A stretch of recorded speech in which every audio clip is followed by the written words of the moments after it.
Okay, hello everyone, it's firesplitter here, and today we are gonna run Bleed to Endless Normal. Gotta go here into the menu for the Endless mode. As you can see here, it is a series of randomly generated levels, which means that we are gonna get a new set of levels each time we play, and a new set of bosses. So this is gonna be a very heavily randomized run, which means that there are very few things we can prepare for, but I hope we are gonna get a good seed here. So I'm gonna do a countdown before we start. 5, 4, 3, 2, 1, start. So we're gonna start with the course 1 here. There are some rules to the seed creation that I'm gonna go a little into here. There are some courses that can not appear as its first stage, and there are some courses that can appear as a second stage. And the 5th stage can take 2 themes. There are a couple of themes in this category. We're mostly not gonna care about them, but I'm gonna mention the significant ones once we get there. So we're now at the first boss fight, which is gonna be this one. We're gonna do a little change of weapon here. The reason why we change this weapon here is because this boss has all of these things floating around, and this weapon does get through them, and so we can attack the boss immediately.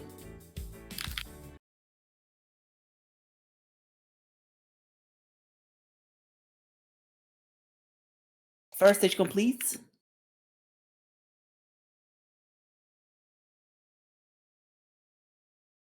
Now I'm gonna load the next course, which is one of the interesting themes. This is gonna be the laser theme, which is a pretty nasty theme because there are very few enemies we can actually reasonably kill. The enemies we see here are basically being materialized as they are getting passed by.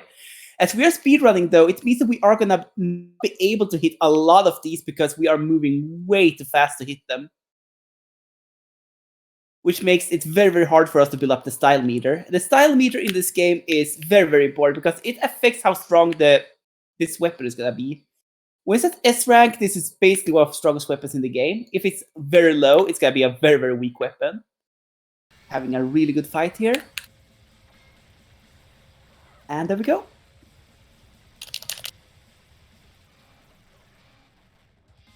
So yeah.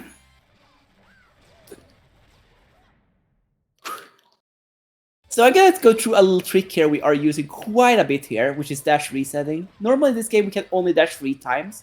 However, if we do certain things, we can dash more times than 3 in a row. By, for example, here going off... There we go. Going off edges here, we can basically reset our dashes because the game thinks we have landed and start a new jump. Therefore, we can dash way more than 3 times in a row. Normally, we can only dash 3 times in a row. This is one of the most important tricks in this game. There are some other strategies we are using for that. For example,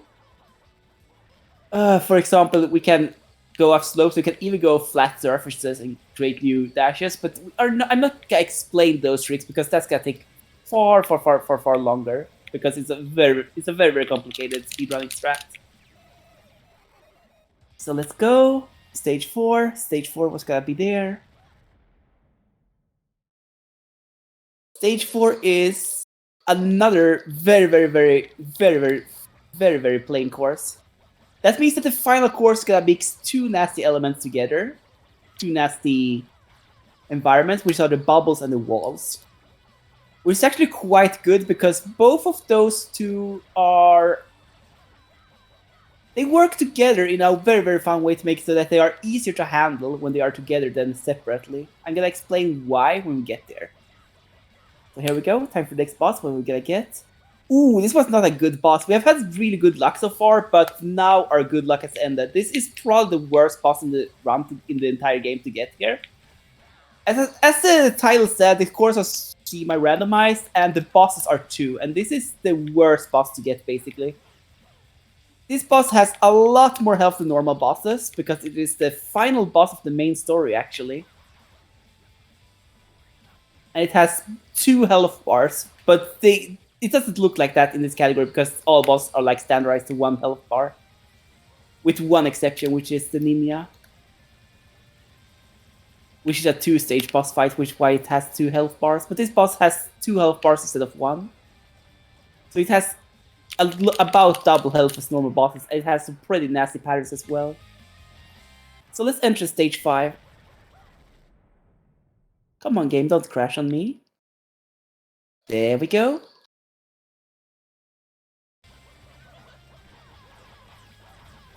I said that for good luck, by the way. The game can, in theory, crash. We're taking a lot of early damage here on this course. That means I am gonna play a little more carefully here. Normally I don't play as carefully because we're speedrunning, but on these courses with the bubbles, we might have to at times. The bubble course is, as I mentioned, one of the scariest types of course because there are a lot of bubbles here. The problem with the bubble stage here is that it's also randomized, which means it's pretty hard to predict how the bubbles are gonna go.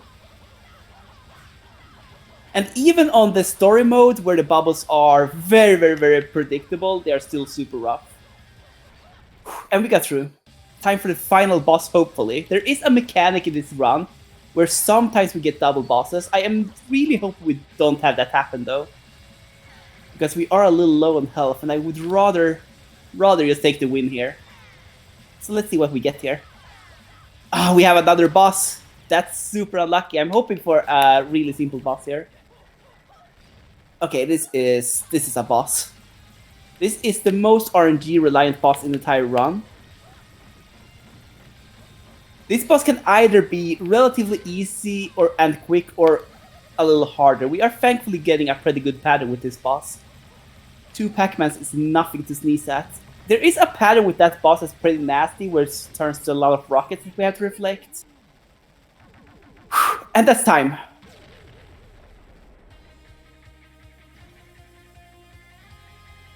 As I said, that boss can turn into rockets, and if that happens, the boss takes way longer to fight.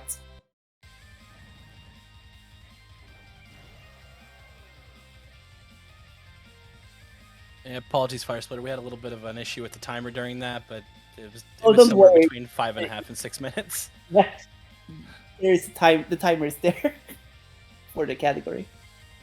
But yeah, were there any questions from chat throughout the round?